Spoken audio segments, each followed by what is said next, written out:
लुप्त होत चाललेल्या डोंबाराच्या खेळाने दापोलीतील नवीन पिढी झाली माहितगार।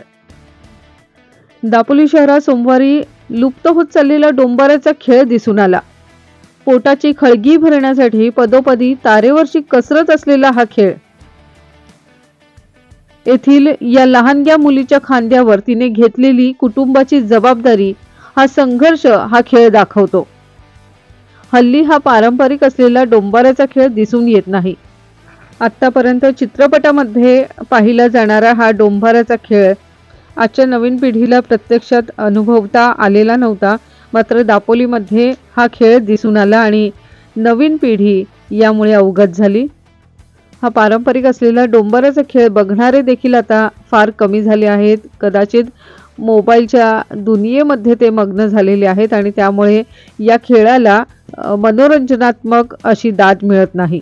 त्यामुळे हा पारंपरिक आणि धाडसी खेळ दिसेनासा झालाय, कारण हल्ली बघणारे आणि मदत करणारे देखील कमी झालेले आहेत। मात्र तरीही या लहानग्या चिमुरडीचा संघर्ष हा थांबणारा नाहीये।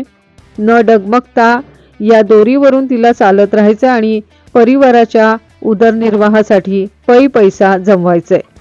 नवी पिढी मात्र या खेळाविषयी अजाण आहे, कारण हा पारंपरिक खेळ आता लुप्त झालेला आहे। या खेळात दोरीवरून चालणे, टायरला आग लावून आगीतून उडी मारणे असे काही खेळ प्रकार असतात आणि त्यावर डोंबारी समाजाचा उदरनिर्वाह चालतो। दापोलीमध्ये लुप्त झालेला हा खेळ प्रकार सोमवारी पाहायला मिळाला आणि नव्या पिढीला ज्ञात झाला। ज्योती बिवलकर, दापोली वार्ता।